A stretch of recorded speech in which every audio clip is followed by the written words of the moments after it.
Hello and welcome to another hardcore friendly beginner guide of mine, this time featuring a VIRE'S MIGHT / Volcanic Droid Skater. This kind of build offers a very unique playstyle no other build in Grim Dawn can, and in my opinion the best classes for this kind of build are the Templar and the Shieldbreaker, so I'll try to cover both versions here in this video. The build basically is all about reducing the cooldown of VIRE'S MIGHT as much as possible with Tectonic Shift, as well as with gear, such as for example Zarthuzellan's Archive, Skybreaker Circlet, Shadow of the Eternal Flame, or the Vanquisher set, and then taking the fire damage from its trail, Volcanic Stride, as much as possible. Once you have the build set up, it is the zoomiest build you can have in all of Grim Dawn, which makes it perfect for farming Agda Blooms and other materials. It is also really strong for totem farming, very quick for skeleton key dungeons, and can be used to literally do all the content in the game as well, like Gladiator Crucible 170, Shadow Realm 76, Celestial bosses like Lokar, Burman clones, and with proper gear and kiting also Magjogan, Ravager, Kadagadra, and even Crate. However, even though you can do all the content, it is noticeably slower and in my opinion also riskier and worse than some other builds, at least for harder endgame content, and it can be pretty dependent on the player's ability to properly kite while still dealing damage, which in some situations can be really challenging. It certainly excels at easier endgame content and generic farming, which is what a good starter build should mostly do anyway. This guide is partly supported by a solo self-found hardcore beginner skater Templar series up to level 92, until I unfortunately died to the Mad Queen due to like misplaying hard and like disrespecting her aura. Honestly, just skip her in ultimate unless you have proper gear, or just play the fight better than me and kite her around properly instead of like trying to face tank a projectile shotgun. You can also check out the first days of my Season 2 playlist, where I played a hardcore skater Shieldbreaker and I leveled from level 1 all the way to level 100 in one day. Season 2 wasn't quite a true solo self-found beginner fresh start experience since you had experience pots and merits on top, but I had no gear whatsoever, no blueprints, nothing like that, so you can still follow the VOD for like gear and skill point progression. For endgame guides for this kind of build, you can also check out my Volcanic Stride Shieldbreaker build guide either on YouTube as a video or on the forums as like a small written guide, as well as the very in-depth guide by MrMeat aka MrMonday on the forums. He has like, yeah, basically the best skater guide that I know in written form. As always, you can also find all the links to all of those and also timestamps down below in the description of this video. On top of that, I will also have GRIMTOOLS links for the Templar as well as the Shieldbreaker for every like couple of levels down below in the description of this video. Now there's one problem with the VIRE'S MIGHT, and that is that, well, you need at least 10 points to even unlock VIRE'S MIGHT itself, and then you need 20 points to also get to Volcanic Stride, and you need 32 points to even reach Tectonic Shift to like also properly reduce the cooldown of the ability. That, and on top of the fact that you need at least Zarthuzellan's Archive to also reduce the cooldown even further, and ideally also Skybreaker Circlet, kind of make this ability not that good for like Act 1 and also most of Act 2.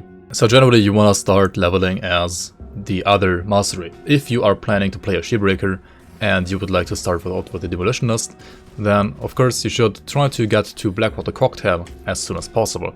So your first couple of levels you're just gonna like proceed to just hit stuff with like any melee weapon that you find, like a two-hander is always more damage, right? So level 2 is just gonna be like 1, 2, 3 points down here, right? And level 3 is gonna be 1, 2, and then a third point to Blackwater Cocktail. Now you wanna put points to Cocktail and also put points to High Potency, get the point in High Potency. So from now on you should put say like 2 points into Cocktail, or like 1, 2 points into Cocktail, like 1, 2, like 1 down here, right? 1, 2, 1 down here, 1, 2, 1 down here, then like 1, 1, 2 maybe, and then you can get High Potency and like max out the Blackwater Cocktail after that. Blackwater Cocktail is in my opinion the best leveling ability for Demolitionist, and it has great AoE, right? It's like you throw it once every 5 seconds kind of thing once you have the High Potency active as well. You throw it once there and like literally everything inside the area just dies. So it's very lazy and very quick, and also very easy to level with this ability. The next couple of levels you want to get more points to Cocktail, of course, right? You want to max this out, and then you also want to get at least 1 point to Vindictive Flame for that percent total speed, so that you just like run around quicker. And then you want to push your Mastery Bar, right? while also putting some points to Flame Touch. Flame Touch will give you offensive ability, so it will make you more likely to hit and crit enemies, and also will give you % fire damage, which is also not bad for that kind of build. Now, if you would like to have more single target damage, right, because this is not enough single target damage, you can also get some points of the Granado and use Granado on top of the cocktail to like get some additional single target damage. So next couple of points, you just want to like, for example, put, I don't know, 2 points down here, 1 here per point, right, per level.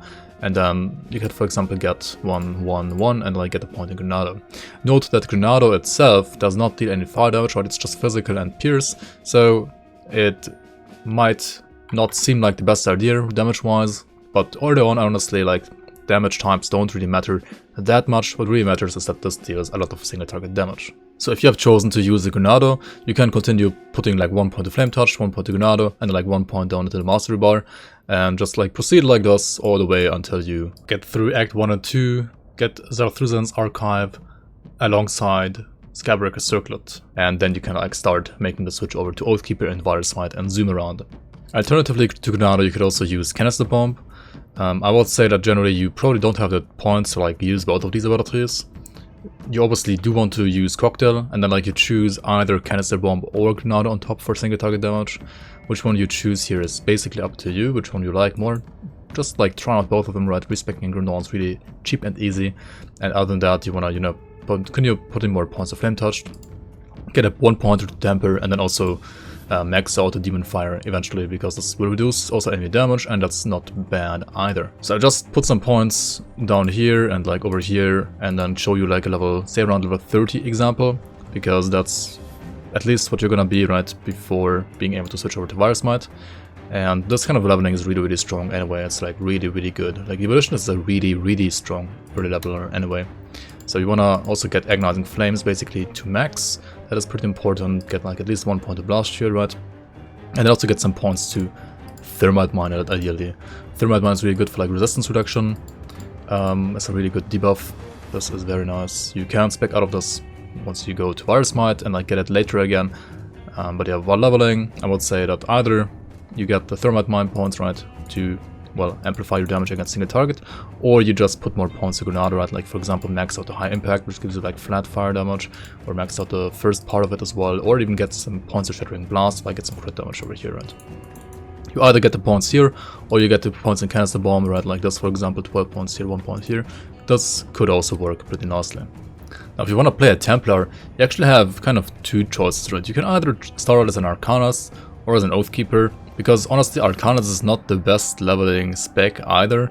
However, there is one ability that is really, really good for AoE early game in Arcanist, right? That is the Electra's Flash Freeze. So what I generally like to do in a Templar is to first of all just put some points to Arcanist, right? Give 1 point here, 1 point is kind of a mental exchange. This will just like help you out with like smacking stuff a little bit until you get to Electra's Flash Freeze, right? So level 2 is this. Level 3 would be, you know, 1, 2, 3 like this just, and then at level 4 you start putting points to Electros, like 4, 5, 6, 7 basically, and then you are like strong enough to basically just entirely clear the entire like screen, right? So OFF is really, really good for trash entire screen clear. It unfortunately does not properly work against bosses, because most of them are just immune to freeze, so you will have to figure out something else for bosses, right? And what you do for that is usually you just get a Searing Ember / Chilled Steel into your offhand or weapon. Like for example here, level 17, I had an Oldman's Axe with a Searing Ember component giving me the Fire Blast ability, and I had Carver's Conjuring Bone with the Chilled Steel giving me the Ice Spike ability. Now you can and should of course use these kind of components also on a Demolitionist if you start out with a Demolitionist, right, with the skills, with the Blackout Cocktail, because Cocktail has a cooldown, right, once you get High Impact, and you can just throw it down there and then spam your Fireballs / Ice Spikes on top. Now since you have this kind of good AoE already this early on an Arcanist, what I did actually is I just stopped after OFF, right, and I just saved my points until level 10, and then once I was level 10, I got the Oathkeeper, and here in the Oathkeeper class, I just tried to get ASAP to like VIRE'S MIGHT and Volcanic Stride. Already play VIRE'S MIGHT / Volcanic Stride, even if you don't really have the items supporting this ability yet. But since like Arcanist is so kinda, well, mediocre for leveling, I mean you can also play Chosen Sky Shard as well, but it's like core and lightning damage and you don't really wanna scale that well. I mean, OFF is also cold damage, but it also reduces any fire rest, so it kind of still fits in a way, even though this also doesn't apply to bosses. But yeah, like 1 screen clear ability here is fine, right? And then for single target, well, you can either already go for VIRE'S MIGHT and like start putting points there, or, you know, get the Trojan Sky Shard. That actually also works. If you want to like play more Trojan Sky Shard style until VIRE'S MIGHT, you can also follow my How to Level an Arcanist video, right? That's where I talk more about how to level up Trojan Sky Shard early on. But yeah, for the particular example of Templar, in my opinion, it is best, or like that's what I like to do the most, is at least to get OFF first, right? For AoE, good screen clear, have the fireballs for single target damage for Warden Krieg, etc. And then you just invest into Oathkeeper, and then you also have VIRE'S MIGHT on top of your fireballs for single target damage. And if you proceed this to like around level 30 to 35 now, you just continue putting more points down to the master bar to reach to Tectonic Shift, right? And you just max out Tectonic Shift as well to reduce the cooldown of VIRE'S MIGHT. So this would be like a perfect setup for the VIRE'S MIGHT transition already. When it comes to early game gear that you can get in Act 1, right, there are these usual suspects, like you can get Francis's gun or Almond's axe from the house in Lower Crossing, right? Those are really easy to get. Then you can get Carver's Conjuring Bone, right, next to the next one zombie for the one side quest, which will give you like the ability to also spawn a pet, and also has like good generic like stats and requires only level 8 to equip, and just like the perfect offhand to put like a Searing Ember on. And then you have the Ice Exporters, right, which you can get from the one hidden stump in Act 1. And then also if you're lucky enough to get Milton's Cask, then that's a pretty nice add-on as well. And if you're a Templar, right, if you are a Arcanist, you can also get the Putrid Necklace from Primordian, the Forgotten One in the One Slith Cave, which also has like a pretty nice bonus as counters elemental exchange. On top of that, you can also always get the Slith Primal Ring from the one Graven guy, like the one shopkeeper near Whitemire Rift. And other than that, Act 1 should be a breeze anyway. So once you're through with Act 1, right, talk to the emissary and go to Act 7, choose one of the 3 factions, and then choose one of the 6 movement augments, depending on like which one you would like to get, right, and side with a faction whose augments you would like to get, because you're only gonna get the augments of the faction with which you side with, otherwise you would have to do some quests, and you don't really want to proceed into Forgotten Gods or at all on this character, at least not early on. I mean later on yes, but early on you don't want to do that, because you want to get to that Act 2 Zarthuzellan's archive as soon as possible. Now apart from these kind of gear pieces that you can find, just make sure to follow like the generic rule of Grim Dawn, right? Try to focus on resistances over damage on all gear slots except for weapon slots, and also some skill modifiers can also be very important for your build, but most of those I will point out in this video anyway. And other than that, yeah, just like focus on health and resistances, especially resistances on gear, because that's like the most important thing to try to cap as soon as possible. Also, quick mention, please use components. Components will drop in a abundance for you anyway, and they are really cheap to use on gear, to take out of gear, to craft at a smith. Check out the smith for very good resistance components, like for example anti-venom salve, dense fur, ridge gel, etc. right? And also very important, put a like scaled height into your shoulders and or your pants to increase that armor absorption that your character has. Other than that, I won't go into like too much detail in this video about components. If you want to learn more about components and the importance of components and how to use components and which components to craft at which stages of the game, you can check out my component crafting guide as well on YouTube, which is gonna be shown in the top right now. Now, when it comes to the devotions might seem a little bit overwhelming at first, but actually once you like get into them, they're not that hard to understand. So first of all, what do you want to do with your points, right?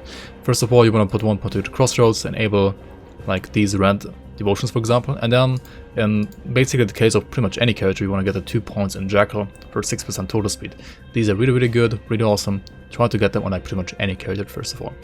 Then you want to get a blue point over here, right? And then you could either get the movement speed on Sailor's Guide, or, which is what I would rather recommend actually in this case, get the Imp Devotion and start leveling this, because this is what you want to have on your VIRE'S MIGHT later on in endgame anyway, right? The fire from the fire train from VIRE'S MIGHT is going to proc this one like crazy. If you are a demolitionist, you can also put this to Black Put the Cocktail, because that is going to proc it like crazy as well.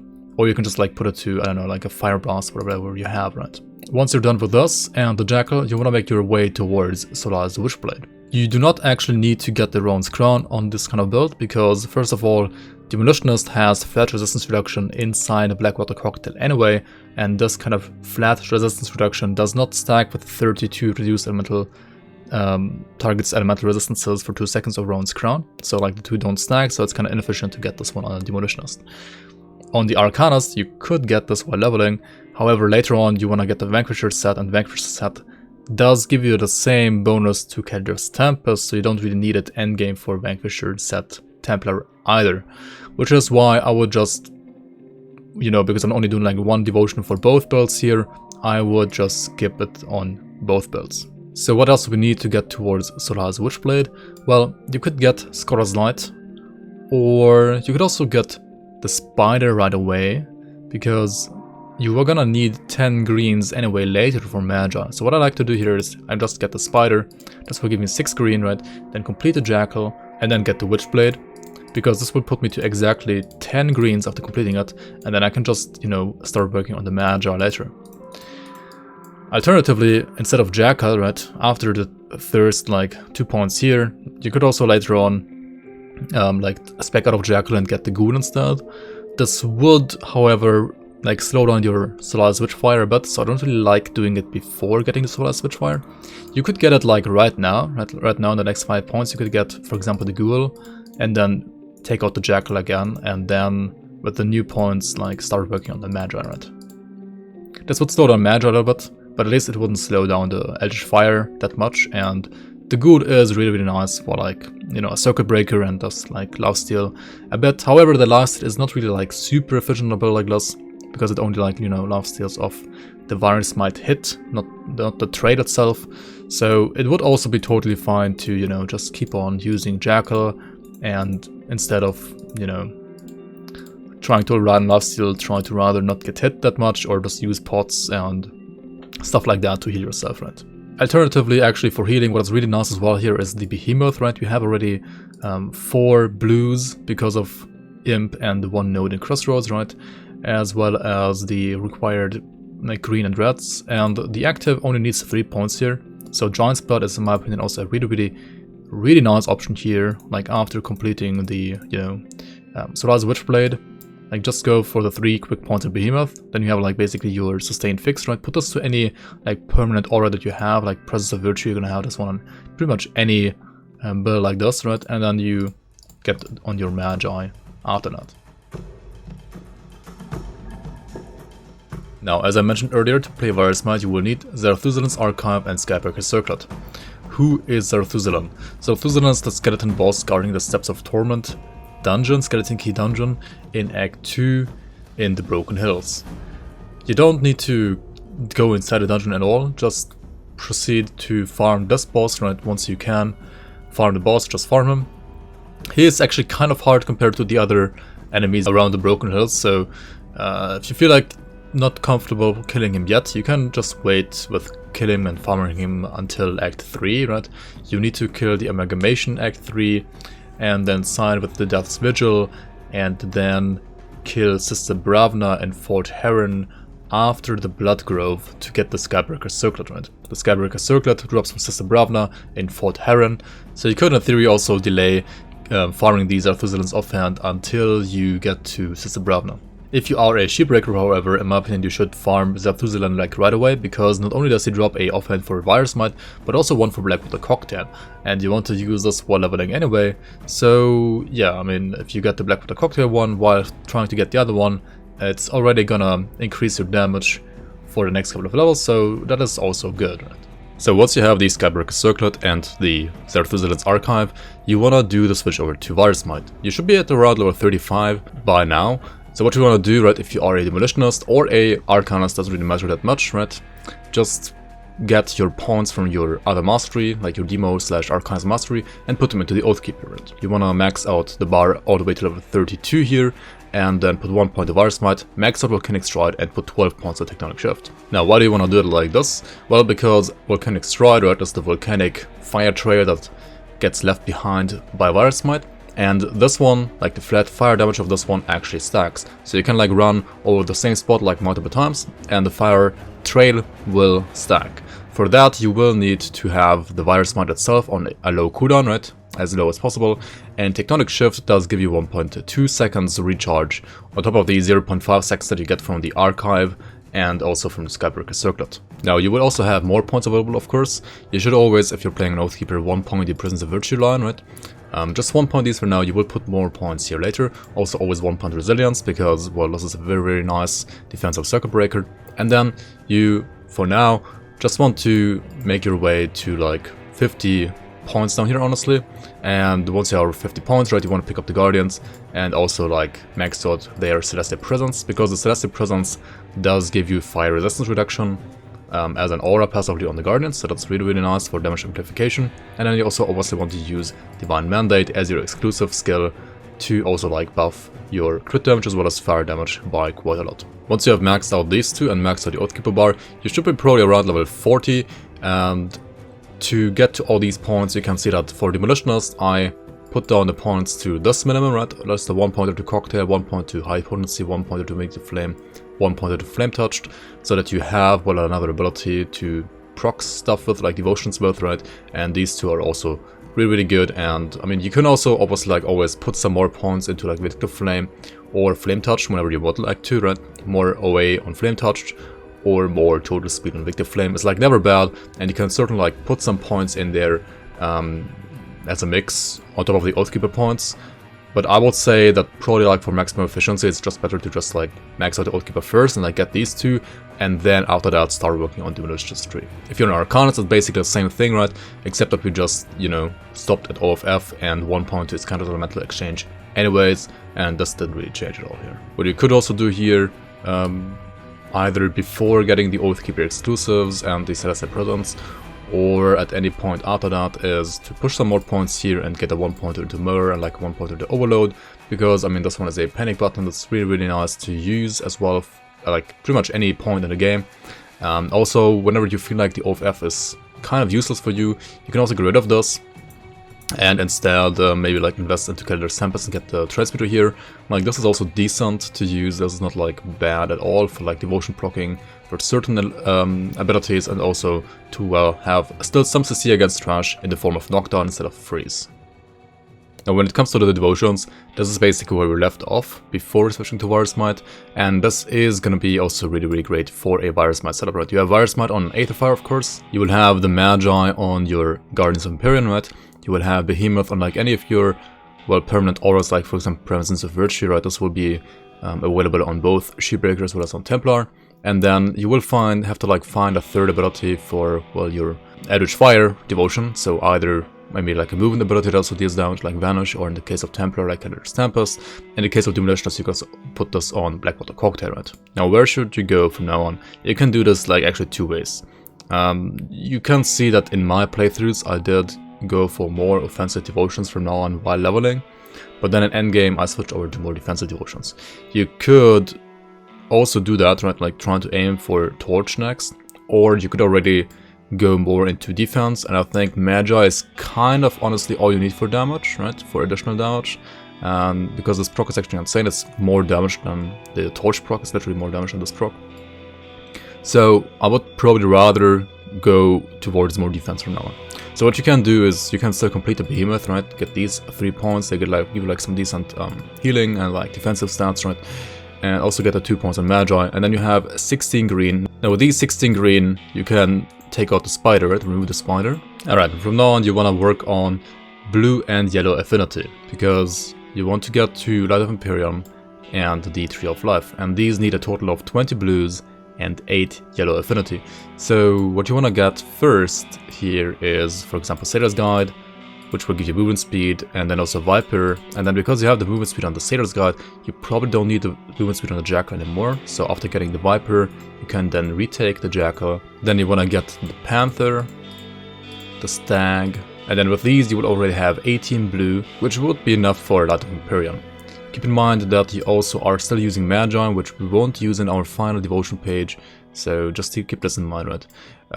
But we need, it's still more yellow, right? We need 8 yellow for the Light of Empyrean. So let's get 1 point in the crossroads, and then let's actually start working on the Dryad as well, because you want to use this one anyway later on.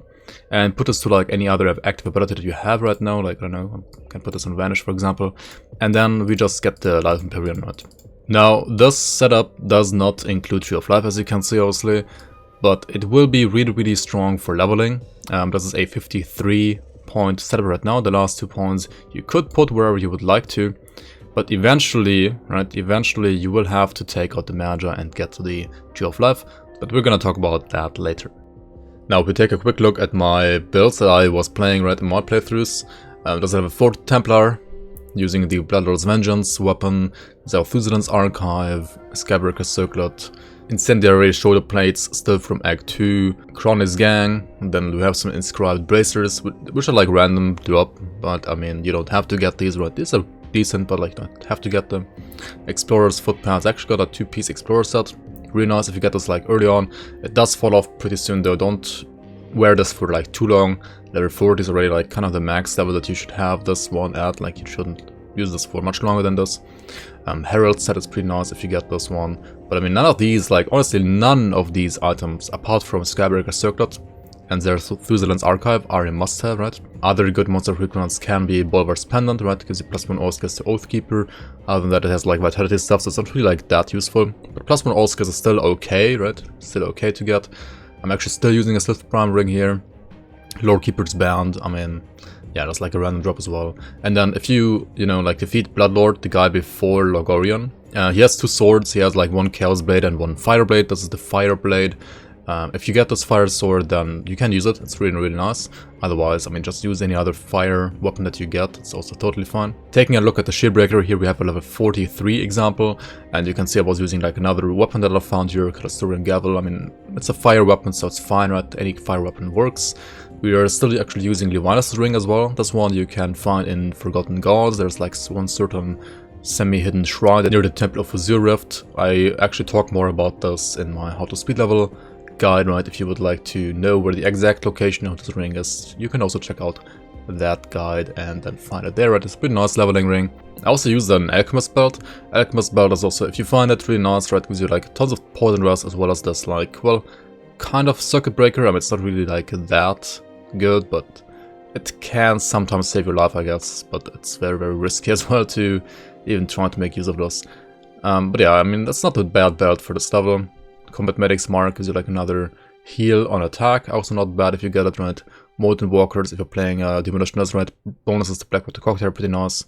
And then the rest is just like anything you find, right, that has decent armor values and also like fixes your resistances, and it's like all you need basically. On the Shieldbreaker, I was using the Equilibrium Tier 1 relic, which gives you like movement speed and Elmaterias. Also, I'm up in like one of the best generic like Tier 1 relics that you can like craft right away. You don't need to find any blueprint for this one. Alternatively, you can also always use the Bone Talisman from the Act 2 Rover quest, right? If you choose to keep the talisman for yourself, you will actually get this relic, and this is also like not too bad to use, which, I mean, it gives you like raw stats, right? Physique, Cunning and Spirit, which translate to HP as well, and OA and DA, and also the Mana Infusion proc, which you can just like put on your bar, right? It's actually not a proc, it's a skill that you have to actively press, and this will give you like more energy regeneration as well as some more damage for like a short duration. For components, I mean, again, make sure to put the components in every single slot, right? Other than that, watch my component guide, please.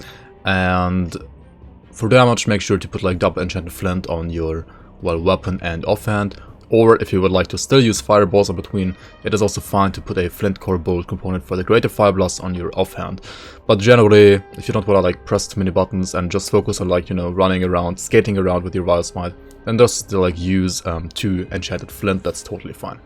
Now, when it comes to the skill point allocation for the higher levels, from level 40, say, to around the end of normal, so like around level 60 to 70, I mean, you're probably gonna move over from normal to elite at some point between level 50 and 70, so let's just work with a skill point allocation all the way to level 60 here. If you kind of rush through normal, rush through the expansions, then you're probably gonna be like around level 55, right? But if you full clear like all the maps, full clear all the dungeons that exist in this game, even on normal, then you should be around level 65 to 70 at the end of normal before you go to elite. And I would also actually recommend that to any new player, to, first of all, get to know the game, right? Get to know all the maps, get to know all the content, get to know all the bosses. Second of all, because it will allow you to gain reputation with all the factions, and reputation gain is very, very important, as you will see here in a second. And also because skipping content on normal doesn't really do that much, because you can just skip content on elite instead to get to ultimate quicker. Like skipping content on normal, like on a fresh start as a new player, doesn't really mean that you get to ultimate quicker. It just most of the time means that you will have to spend more time in elite, and in my opinion it's better to, you know, spend the time in normal, because you're gonna do like more different content. Because in elite you would have to run through act 1 to 4 again, which you just have done, so it's kind of like, yeah, you don't see like new stuff if you do it on elite. Anyway, I'm gonna show you skill locations here for level 40 to around level 60. So basically your Oathkeeper tree is done, so you want to work on your Arcanist tree here, and you want to get to Maven Sphere Protection next, so just like put down points here. Also 1 point Arcane Will, 1 point Inner Focus for now, and then at least 1, 2, 3 point Maven Sphere Protection, or just max it out right away.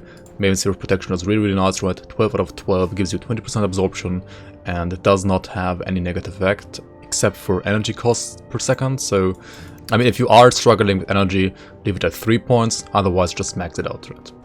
Now you want to continue here to get the Nullification node. Nullification is insanely good, just like Mirror of Heraktas, right? It's very, very, very good, and you should get used to using this ability ASAP. This one can cleanse yourself from negative ailments and also cleanse enemies from positive buffs. So yeah, it's like really, really good. Also, it can stop yourself from bleeding, like it will remove all the dots on yourself as well, because those basically are coded as negative ailments on yourself. So yeah, I mean, just use this and learn to use this, because it's a great, great ability, and that's one of the main reasons why Arcanist is as strong as it is. Other than that, just proceed to put more points down at the bar, right, and get to Elemental Balance, pick this one up, and then also proceed even further and pick up Conversion and Mental Alacrity. Mental Alacrity doesn't really do that much for this kind of build. It does give you some energy and like reduce all of your skills energy cost by a little bit, but other than that, it's not really like that amazing. You also want to, if you're using Cadaver's Tempest, put a 1 point to Inferno, because it does have like some burn damage, and that's like alright as like additional damage, but it's not really like worth it to max this out. It's not necessary in my opinion. What you want to do with your points from now on, because you've like enabled all of these abilities, right, is you have to kind of look at your character and look at what you need, right? Do you need offensive ability and 8th resistance, for example? Put more points to Overload, like up to 12 points or even more later is really, really good here, right? And also for OA, lots of 8th resistance, really, really nice. Do you struggle with generic like damage absorption? Put Maven Sphere of Protection up to 12 points, eventually you want to have this at 12 points anyway. When you exactly do this, doesn't really matter that much, but yeah, from now on you could put points here, right? Elemental Balance, right, if you just want more crit damage, you can put this up to 8 points, but honestly I would not do this until higher difficulties. If you want more CC resistances, right, more reduction to stun, freeze, petrify, entrapment and slow, then put more points to Conversion. I would say put up to 6 points here at this point of the game, and later on you could also put up to 9 points. 6 and 9 are like the sweet spots for this ability, and this is a really, really, really good defensive ability. Other ways to spend your points would be in the Oathkeeper tree in Presence of Virtue, right? You could also soft cap this for offensive ability and energy regeneration, right? If you are lacking energy regen, then I would rather put more points to Presence of Virtue than to, for example, Iskander's Elemental Exchange, because Presence of Virtue does at least also give you offensive ability on top, and that's really, really nice. You could also spend points in Haven just for like % health, and that's like never bad, right? Up to 5 points is a little bit better currently on this current patch, but I think on the next patch it will actually not matter anymore, because all the points up to 10 points are going to be like 3% HP per point. So you can like stop at any point between 2 and 10 points, right? Like all of these are going to be worth it for you to take. Just don't put more than 10 points here. I think that's usually not worth it at all. Another ability that you could pick up, but you probably don't need to until higher difficulties, is the Ascension, right? You can just like 1 point these two. I mean, 1 pointing them is never bad actually, because they give you like some huge offensive ability, right? 5% here at 2 points. I mean, if we take off the skill bonuses that I have, right, it's only 4% with 1 point, but I mean, that's fine as well. That is totally enough and very, very good for the stage of the game as well. So yeah, try to distribute your points until around level 60 to 70 in some way like that. In my opinion, the best two abilities to put points into at this stage of the game are the Overload and the Main Sphere Protection, and then the others are a little bit worse, but still very, very good. Now, if you are a Shieldbreaker, right, let's do the same thing for the Demolitionist class. So, well, of course you want more speed and offensive ability, and also you want your cocktail to be a little bit more potent again in this future. So, well, you can, you know, like put 1 pointers in all of these if you want to, or just proceed with the bar down here. Pick up Temper once you have access to Temper, pick up like 1 point Demon Fire, pick up 1 point Uzin's Wrath. You won't need to put more than 1 point into these 3 abilities ever on a build like this, because you will have damage reduction from Light of Empyrean later, you will have more DA from other sources, and you don't need to boost your physical pierce damage, and yeah, this one is kind of useless other than 1 point anyway on the build like this is released, so yeah, don't use this either. But like, don't put more than 1 point here either. What you want to get next is, at 32 points, you want to get the Thermite Mines, right? These are insanely good. Try to get 13 points, first of all, right? 13 points is like the best value. 27% elemental resistance reduction for 13 points is insane. And then later in the end game, you can like put more points here, but until then, no need to do that. Then you also want to get Blast Shield, right? Blast Shield you should have at least at 5 points. Like, just put 5 points here immediately, and then later you want us to have either 10 points or even 14 points, but most of the time 10 points should be enough. But for now, let's just put 5 points here. Really good defensive circuit breaker as well. Like, insanely good actually. Let's put more points to the Demolitionist main bar down here, right? And then we also want to get the Agonizing Flames part of the cocktail, right? This one is your flat resistance reduction. This is why Demolitionist is a little bit better than Templar while leveling, because you get this for free in the tree, right? You don't have to use Elemental Storm, or you don't have to wait for the Vanquish set to get that flat resistance shred on top of, well, the other shred that you have. I mean, you also have Thermite Mine, which Arcanist doesn't have. So these two abilities are like the main reason why Demolitionist is, in my opinion, more damage while leveling, and which is why I kind of personally even like this one a little bit more than the Templar, at least for like a fresh start. Once you have the Vanquish set, then the Templar catches up in strength and becomes just as strong as the Shieldbreaker in my opinion, or maybe even stronger for endgame. But yeah, until then, these two abilities are mainly like the main reason why Shieldbreaker is so much better than Templar for leveling, so you should get these rather sooner than later. Other than that, of course, again, get like 1 pointers in Ascension and Clarity of Purpose, or if you would like to get more offensive ability and energy regen, put more points to Presence of Virtue, and if you want to get more HP, like more percent HP, put more points to Haven. But yeah, these are better later. Don't do it like right now, in my opinion. Honestly, you can, but you shouldn't really. It's not necessary. If you want more like offensive ability, just put more points of Flame Touch, right? If you want more speed, just put more points of Vindictive Flame. And I mean, all of these are probably worse to put points into than like Agonizing Flames and Thermite Mine anyway. Now, when it comes to the gear at around level 64, I mean, obviously you still want to use Gavor's Circlet and you still want to use Zarthuzellan's Archive. You can try to get like higher level versions of these by farming them again at the end of normal, but the bosses might also be like too low of a level for you to even make them drop an item.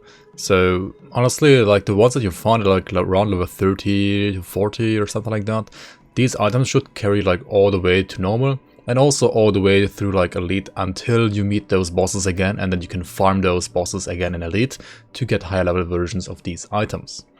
Other than that, I mean, honestly, like, just again use whatever you find, right? There isn't really much that you need or want from like other monsters. If you are lucky enough to get like a Lazarus Ruby on a Shieldbreaker, that's obviously really good and really lucky. Other things that I used here was like, what is this? Dust Crawlers, Shoulder Guards. Still using Inscribed Bracers. There are also Runic Bracers, right? Runic Bracers, like level 50 gloves. If you get these, just use them because they are like really good. One of the, if not the best defensive pair of gloves that you can get around this level, right? These are insanely good, Runic Bracers. You can also get Obsidian Grasp, actually, that's also really nice if you're playing especially a Shieldbreaker. You don't need the attack speed but like the flat fire, the physical resistance, the bonuses to Flame Touch, Temper, and Tectonic Strike, I mean Tectonic Shift, are actually insanely good for a build like this. So yeah, I mean, this is also really good. But yeah, generally, I would say runic braces are like the best like defensive gloves you can get, because they just give you like tons of resistance cells, even like harder ones to get like Aether and Chaos Rust, right? Really good. Other than that, well, Hellion Grease, if you get these, good, I mean, congratulations, right? They're pretty nice. Combat Medic's Mark, Fiend Leather Girdle that I got here actually has +1 to demo as well. Sleuth Scale, Lag Wraps, Imperial Horberg of Arcane Lore. I mean, that's just like some random drop item with like decent resistance cells. So these are all pretty well, I wouldn't say guaranteed to get, because they're not guaranteed to get, obviously, but if you get any of these, it should be fine. Alternatively, there are belts that you can get from, well, the smiths, right? Or rather, from the faction vendors, first of all, right? Devil's Crossing and so on. They all like sell you faction vendor blueprints for belts, like for example, Chosen Chord. Alternatively, right, if you are, I mean, obviously you are an Oathkeeper, so you could always go for the Oathkeeper belt as well, right? There are Gargoyles in Act 7 that drop the Gargoyles Girdle, right? This one is also really nice, has pierce damage to go to the fighter as well, so like really nice for a firebolt. And then there is also the, for example, Dreeg Venom Spine Waistguard, which gets sold by the Cult of Dreeg, which, well, also has +1 all skills to the Oathkeeper. This one is level 65, you will get this one a little bit later than your usual belt, like faction belt. And also this will probably require a little bit higher reputation with the Cult of Dreeg compared to like some other ones. But yeah, if you would, you know, like to use a belt with +1 all skills to Oathkeeper instead, then feel free to use the Dreeg Venom Spine Waistguard. Because generally, right, like both on the Templars or on the Shieldbreaker, +1 all skills to Oathkeeper is going to be better for you, because it will give you another point of Volcanic Stride, right? And this is your main damage, so that is really nice to have. Also, another relic that you should also actually get at the end of normal, right? Before going to higher difficulties, you should get the Endurance Relic. The Endurance Relic you can get the blueprint for from the faction vendors as well in the Forgotten Gods Act. I think actually all 3 factions will sell you this one, the Endurance one. So make sure to pick this one up from any of the 3 faction vendors, right? They all 3 sell this. It's level 35 relic, which is actually also really cheap to craft from my experience. So basically, yeah, I mean, use this one, ideally at level 35 already, but it's going to be pretty hard probably to craft this at level 35.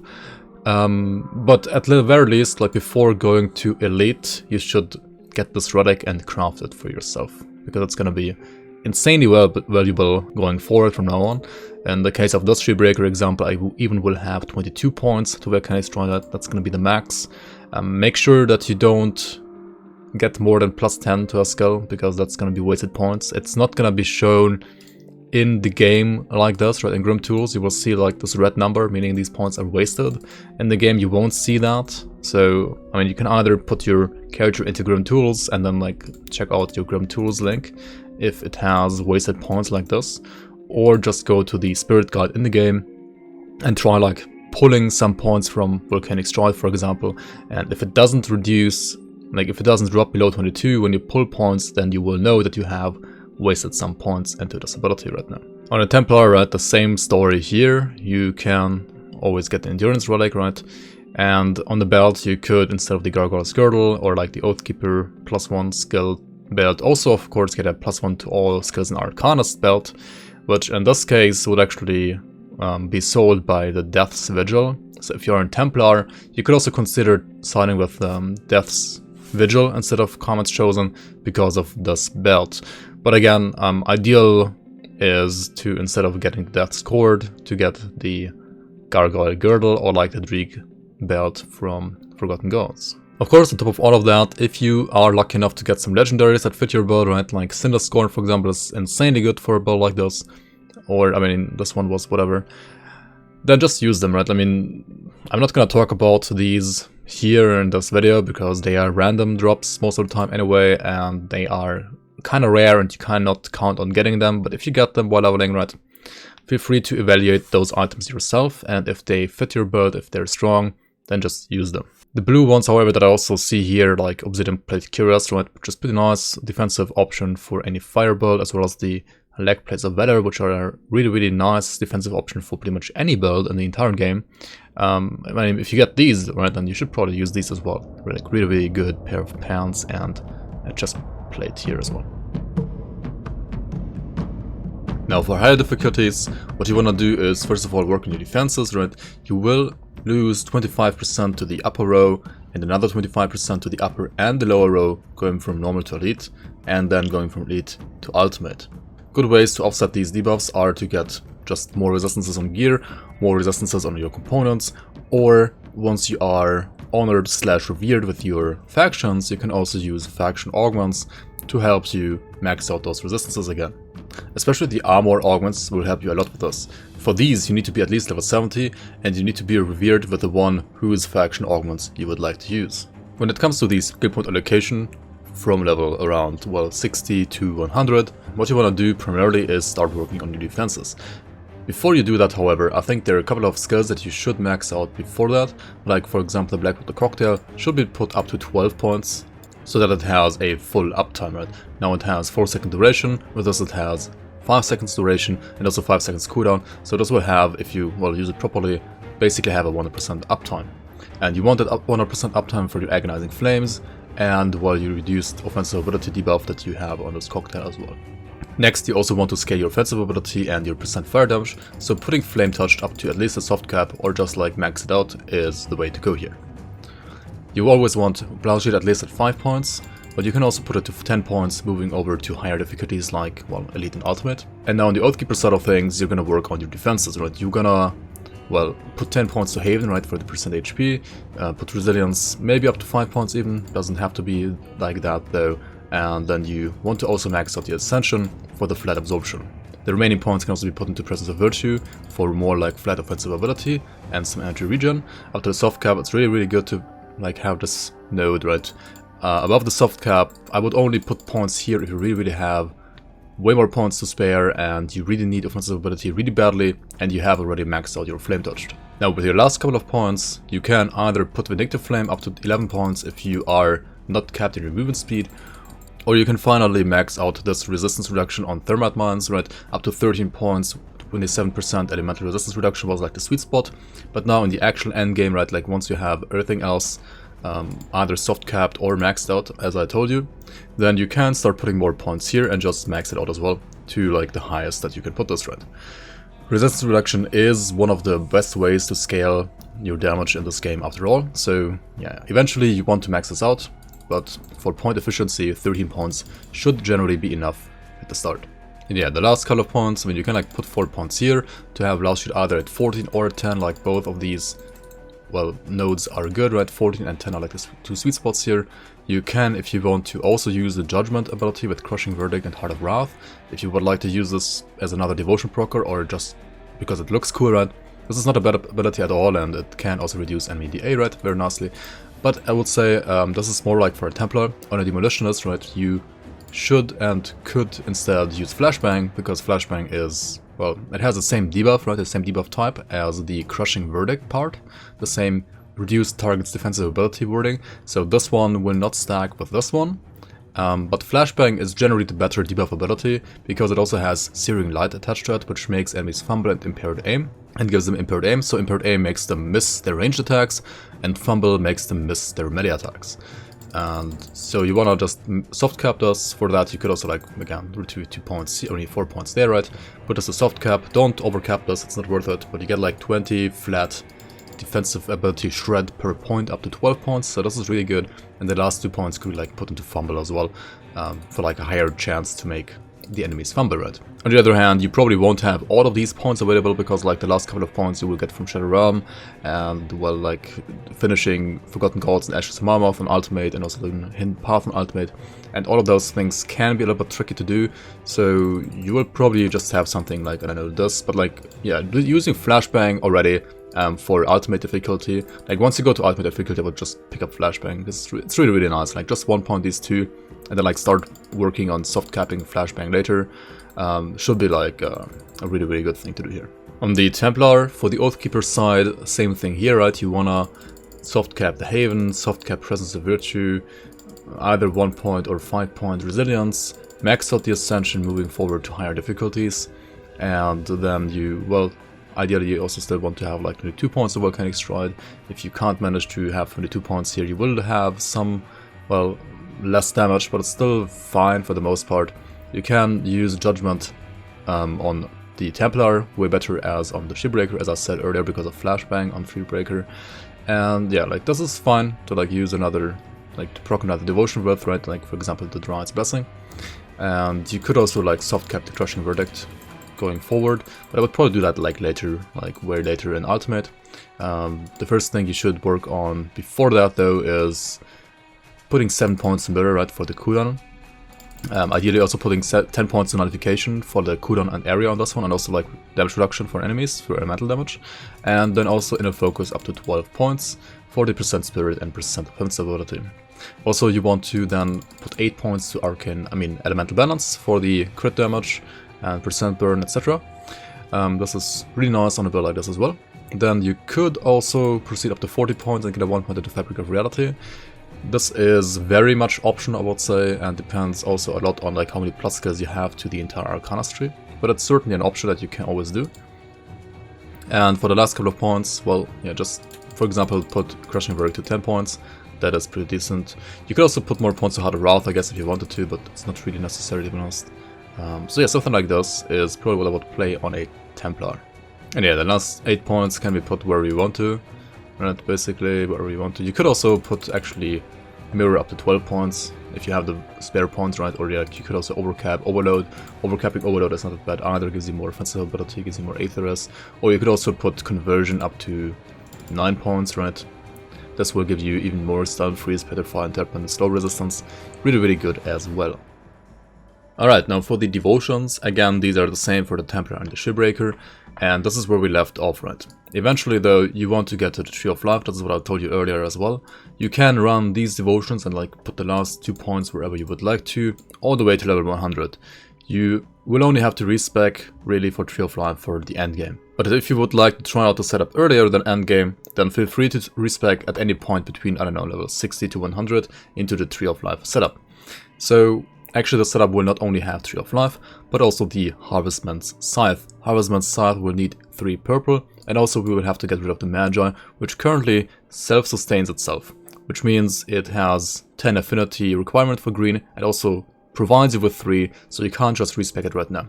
So what you need to do is you really need to get the Quill Devotion first. For this you will have to respec 2 points in the Light of Empyrean, right? Take out 2 points there from the Spirit Guide, and then with the 2 points that you had left over and the 2 points from the, well, Light of Empyrean, you will have the 4 points available to you to spec into the Quill. And with the 3 green that Quill provides you, you can respec the Magi without having to worry about this, well, breaking, and then you can put the points into Harvestman's Scythe. Because the Quill also provided us with the 3 purple that you will need to start working on Harvestman's Scythe.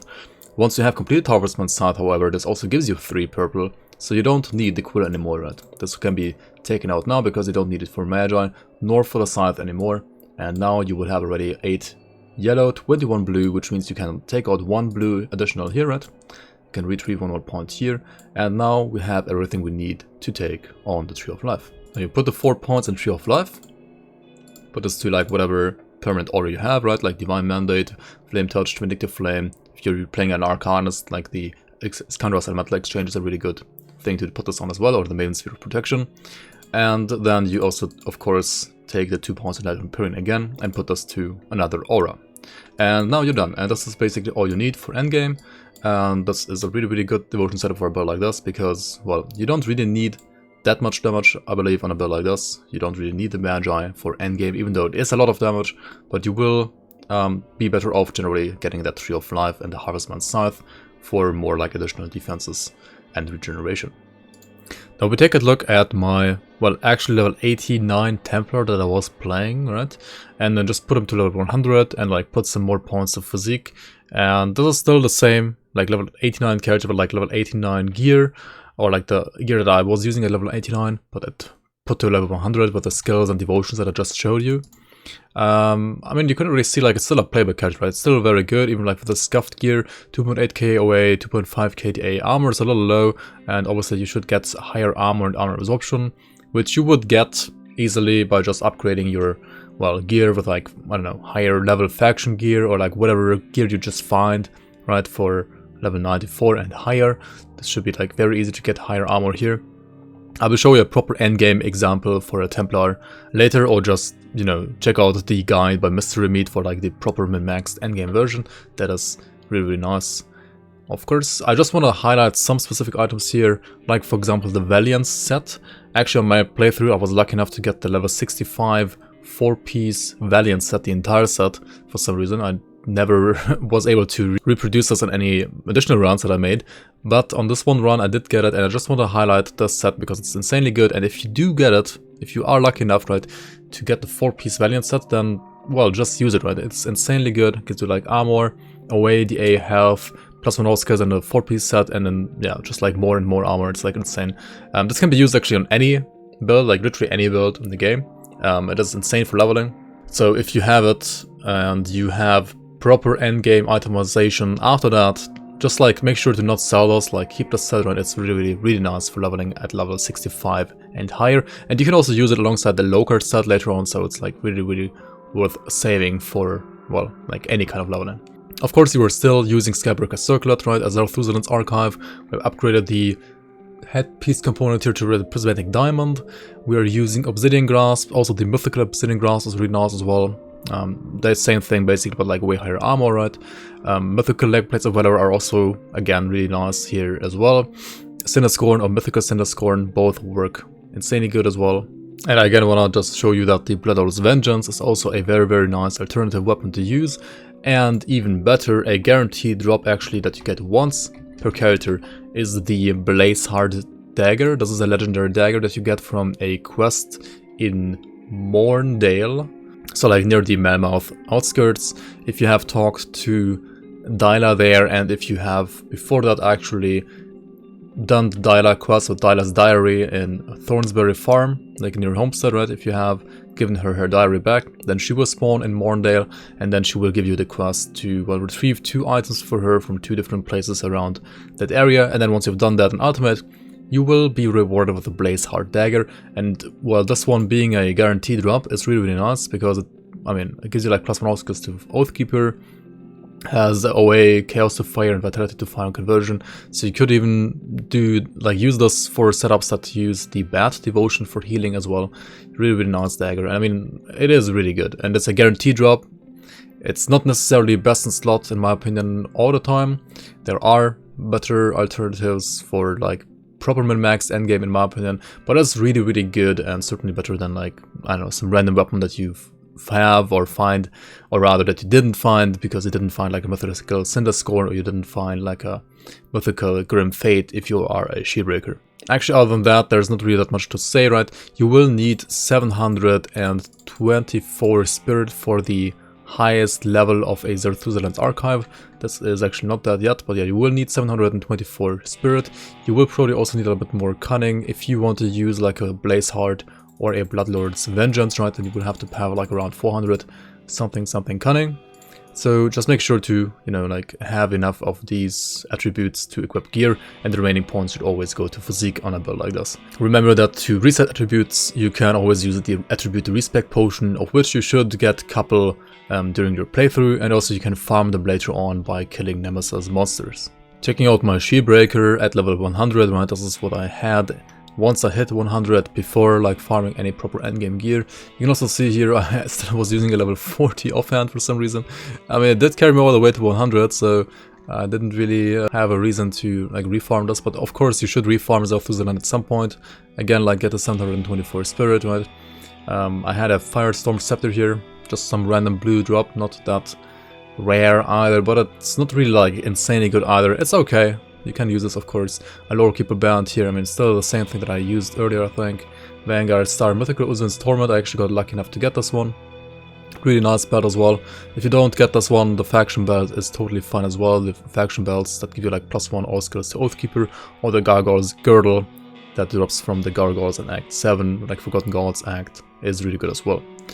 I also had a Mythical Shot of Illusion. I mean, this is just random drops. I mean, I shouldn't really talk about this because most of this is just random drops. I will show you an endgame setup with like proper endgame gear in a second here. and that is what you should try to aim for. Now, if we take a look at MrMonday's endgame build, right, this is MrMonday's endgame Templar. From his awesome guide, the ATV, the 8th of Fire Templar Vanquisher, right, you can read everything about this build over on the forums. I will provide a link to this one, of course, down in the comments below. So the core of this build is going to be the Vanquisher set. The Vanquisher set is a target farmer set, so you are basically guaranteed to get this as long as you keep doing what you have to do to farm the set. So how does this work? Well, one of the 4 pieces can drop in one of the 4 roguelike dungeons, so all of the roguelike dungeons except for the last one, the Tomb of the Heretic, can each drop 1 piece of the set. So what you basically do once you hit 100 and you feel like you're strong enough to run in the dungeons, you start with Steps of Torment, right, because it's the easiest one, and then you farm that dungeon until you get the first Vanquisher piece. Once you have that first piece, you go to the next one, right, Bastion of Chaos or Port Valkyrie, which one you would like to run more, right? I can understand that you don't like to run Bastion of Chaos because of doors, or you don't like to run Port Valkyrie because of the Aether Fire. You will have to run both of them eventually though, until you get the corresponding Vanquisher set piece from those dungeons, and then after you have those 3, right, you will have to go to the Ancient Grove dungeon to get the final piece of the Vanquisher set. Once you have the full Vanquisher set, right, you are really strong, a lot stronger, especially on a Templar, because this one also will give you the flat resistance reduction that you are missing on the Templar to Khalidar's Tempest.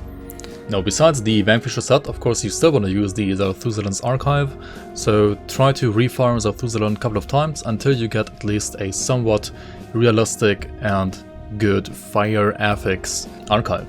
The affixes that I would aim for, if you don't want to be like super picky, are a Destroyer prefix and a of Scorching suffix. Monster frequents like the Zarthuzellan's Archive, which already come with innate fire or physical damage, have kind of like a smart affix system. It's not like smart loot really, but it's smart affixes. So if the item has fire or physical damage, it will have a higher chance to also roll physical or fire damage affixes. In this case, Destroyer's prefix is a fire, like a rare fire damage affix, which also gives you physical resistance, so it does give you more damage and more tankiness at the same time. The of Scorching is a magic, so like very common suffix, which just gives you % fire damage, so also perfect for this build. Then you can see him using the Mythical Warpfire here as the best in slot weapon for the, well, dagger.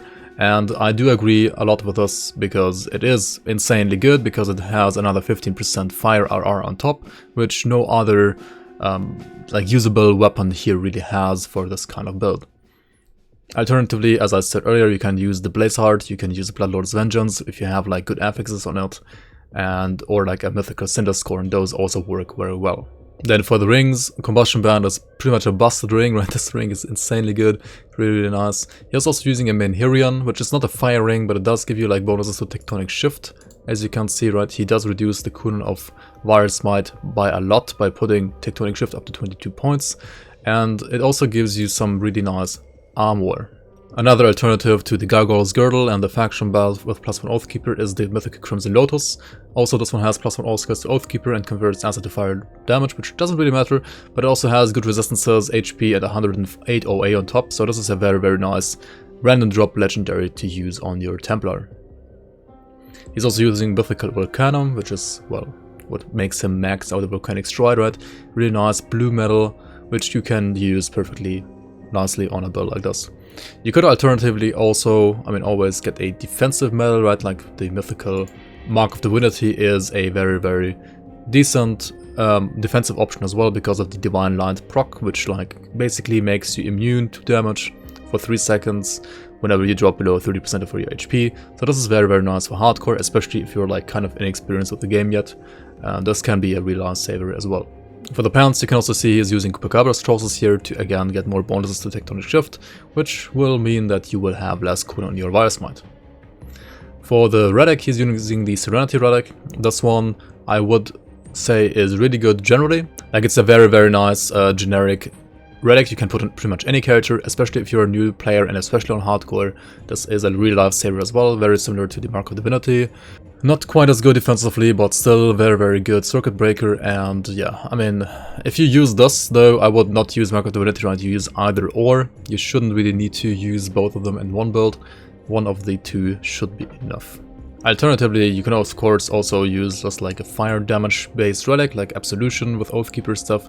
If you are playing a Shieldbreaker, Correct Deception is really good, right? And so on and so on. So there are other options here. Also, Iskandar's Balance would be okay as well, I guess, depending on like which relic blueprints you have available to you to craft like one of those proper endgame relics. But yeah, the Serenity is really good on a Templar for sure. Or the boots he's using Worm Scale Foot Guards. I mean, just there, I think, for CC resistances or something like that. Yeah, pretty sure that's why they're here. These, I think, can be replaced with like some other stuff, like maybe Golden Bone Grease, which are more defensive overall. But these are also a really nice addition here. On the gloves, he's using Wormbone Handguards, which, well, have fire damage, OA, health, attack speed, casting speed, elemental resistances, and the Volcanic Worm's Breath. Also pretty nice option here, in my opinion.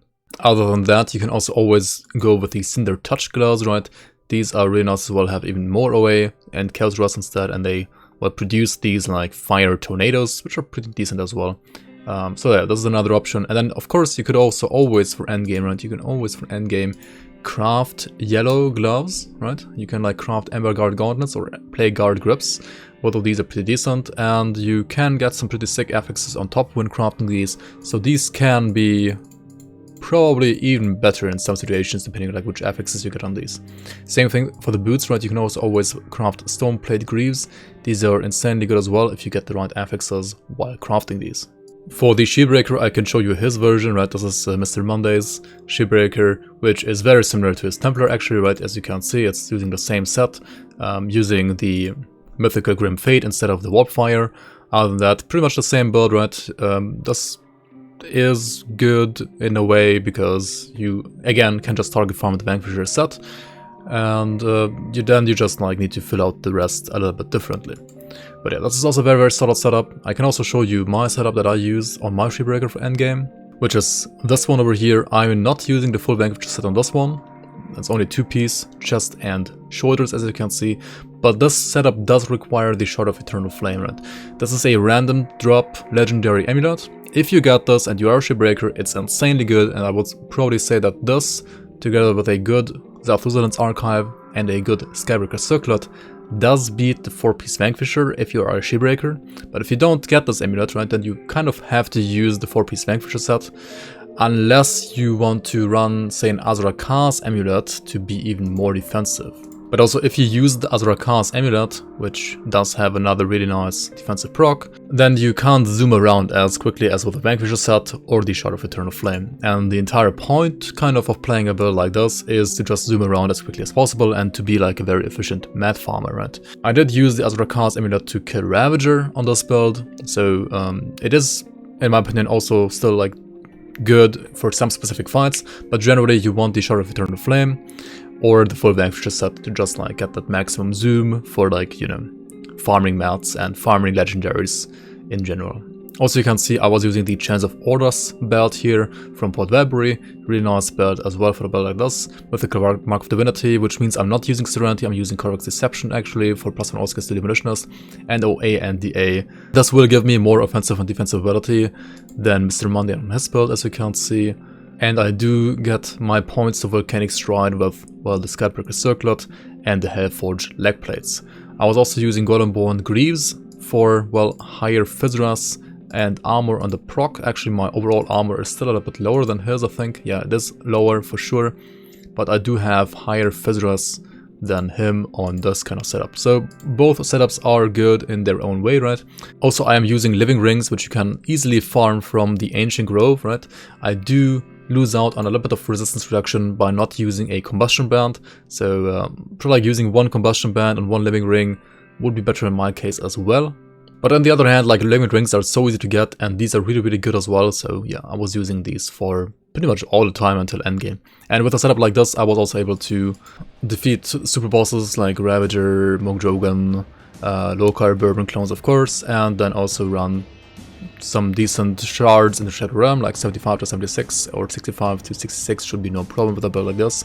And also clear the Crucible 150 to 170, even naked without blessings, and that is something that you generally shouldn't do in hardcore though, like always use blessings, right? There's no reason for you to not use blessings in the Crucible. But yeah, the build is like good enough, right, to do that, so well, I mean, skater builds are good, right? No matter which one you play in the end, like depending on what kind of items you have, right? The Templar, the Shieldbreaker, this other Shieldbreaker, all of them are really, really good, and there are many ways to like tweak the remaining like last, well, slots or devotion points in a way.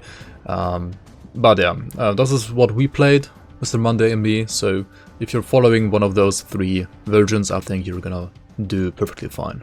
So yeah, thanks so much everybody for watching, and if you would like to see more content of the Shieldbreaker, feel free to check out my build highlight video of the Volcanic Stride Skater Shieldbreaker, and also, you know, check out the videos by MrMonday on his forum guide. Also, thank you so much for all the new supporters on YouTube, Patreon, and Twitch. Thank you so much everybody for all your support. Without you guys, I wouldn't be able to do this. I wouldn't be able to have the time available to me to invest into making all of these videos. Also, if you're new to this channel and you like what you see and or you aren't supporting me in any way yet, feel free to do that. It is very much appreciated. You can first of all support me by liking this video, commenting for the algorithm down in the comments below, and subscribing to my channel. Furthermore, you can become a YouTube member, that way you won't get any ads on this channel, while also supporting me. You can also become a patron on patreon.com, the link to my Patreon is down below. On Patreon I do get the largest share of the money that you give me, besides like PayPal donations of course. So it is generally like the best and safest way to support me directly. And yeah, of course you can always support me on Twitch as well with Primes. If you have Amazon Prime, right, that's literally free for you to support me then in that way. So yeah, thanks so much everybody, and I hope to see you around on the next video or stream. Take care everybody, and have fun skating around like Tony Hawk.